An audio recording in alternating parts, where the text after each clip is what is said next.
We carve wood, different things, and it's more therapy than anything. It's a good hobby to get into. You do it anywhere, and it doesn't make any difference how good you are or how bad you are. You do it for your own satisfaction. I think I joined this club in 1995. We had a high of almost 70 members at one time.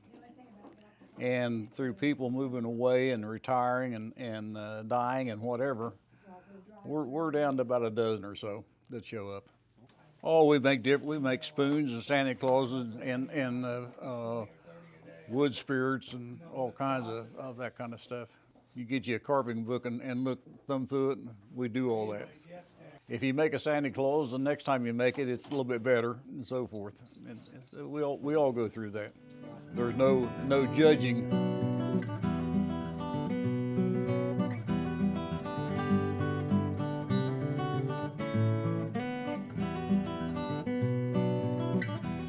I used to carve every day because I used to sell about 100 carvings a year.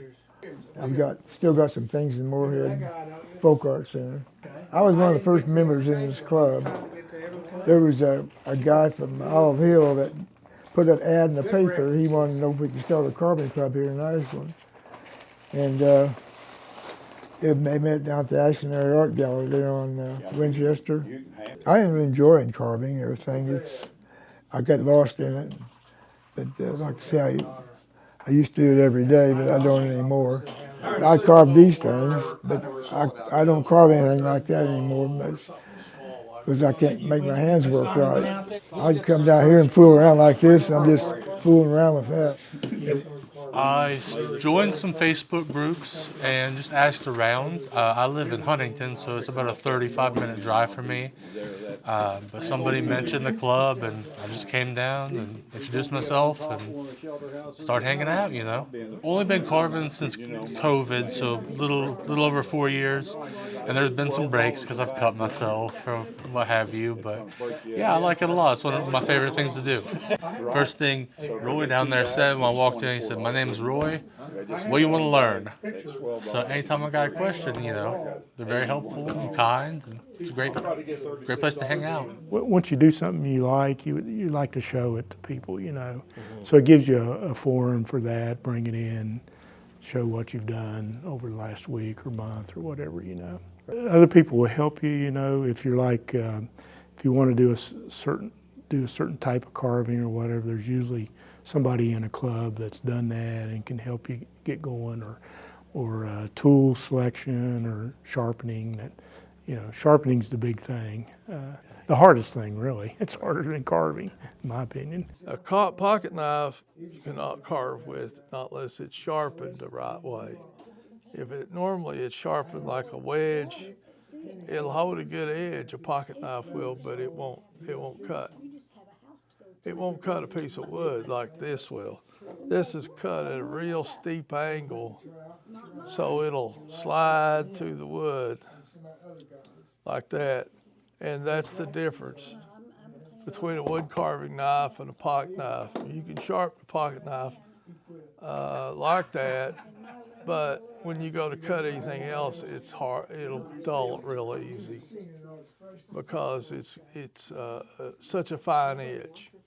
All these knives and gouges are scalpel sharp. There's a gouge. These hand tools come in all different sizes and shapes and configurations and whatever. That's just a gouge, just a round nose gouge. What you're working on may only take one or two of them. We use like a jeweler's rouge rather than a file. If you put a file to one of these things, you ruin it. It will never be sharp again. Yeah, that's what you sharpen with. And it would work like that. And then you've got the different shapes that you drag it across. You drag it like that. Just put an edge on it. You don't touch it with sandpaper, you don't touch it with a file. It's got to be super razor sharp when we play with it. And the biggest thing about a carving knife is not the blade, like everybody thinks. It's the handle that fits in your hand. It's comfortable when you hold it for 4 or 5 hours. If you got a pocket knife, it's got all these blades sticking out and it's uncomfortable to hold. You hold it 4 or 5 hours, you'll have blisters on your hands.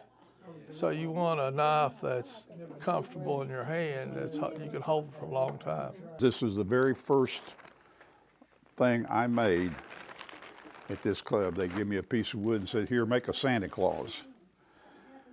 And that was February of 2012. It's a refrigerator magnet. I put the magnets on the back here. And they said, well, you made a picture of yourself. I said, yeah, it does look like me, doesn't it? I can remember when I was a kid. I carved soap, made a dog, and then I finally got some wood out of the woods and carved on it a little bit. Yeah, I come in here, you know, and didn't have a whole lot of carving, but you get to see other people, and it inspires you to do more, and you get to see different things they do, learn how to paint and stuff, make them look good, and I really enjoy it, and it's just interesting. You get to talk to people, and you see some of their work, and see this one right here, my friend Marty, he done one similar to that, and I thought I'll do one. I like that, so I come up with this version of it, and I come up with this version of Santa Claus, like an icicle. I like this one here. That's one of my favorites. And this one here is one of my favorites. I got favorites. That right there. I used to carve a little bit on my own, just whatever, but I didn't know how to carve. I joined this club and I got to learn how to make different projects. I've made deer, I've made bears, I've made wild boar, I've made turtles, I've made dogs, all different kinds of dogs, every kind of bird you can think of. I've been trying to make them out of different types of wood, and I think I got 28 different varieties right now.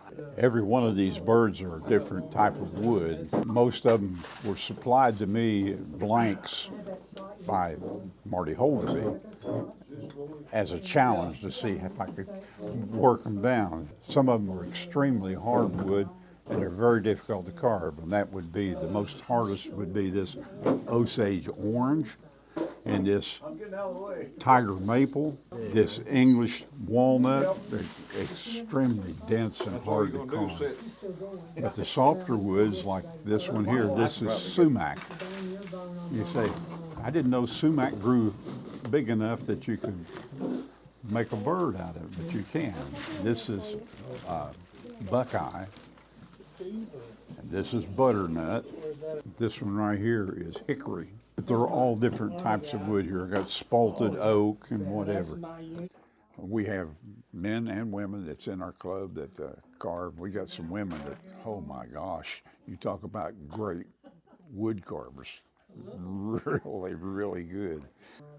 I started carving, and then Roy started carving, and then my dad started carving, and then my brother-in-law started carving, and then my sister started carving, and you know, it became more than just carving. We was actually making time to get together, you know. I get to working on carving something, and I'll work hours. I started painting these the other day, and I started, I don't know, 1 or 2 o'clock, and my wife called me on the phone. I have an outbuilding I work in. My wife called me on the phone and said, I'm going to bed, it's 1 o'clock. And I said, 1 o'clock? I couldn't believe it was 1 o'clock. I get involved in that, get deep into it, and nothing. Don't even realize what's going on around me. And all this little stuff, you can sit on the front porch and watch the traffic go by and do it. So, do it anyway. But do it on the beach if you want to take a vacation, that kind of thing. We just have fun doing it. We come down to tease each other and socialize and have a good time. But we've got people in the club from teenagers up to 89, 90 years of age. But I enjoy doing it. I've won some awards over the years, in national competitions for carving. So we've had some good carvers come out of our club. But it's a great bunch of people, and there's no strife. We can sit around and talk and joke and have a good time. It's just a good, wholesome atmosphere. But usually if you want to come down and visit with us, be here by 5 o'clock. We leave at 7 o'clock. Enjoy the festivities, have some coffee, some cookies, pop, whatever. Share your stories with us and have a good time. My sister has about 40 things, different things that I've made for her. And my house is like, you know, like the shelves all around. It accumulates. I have a fireplace, and that's where my mistakes go.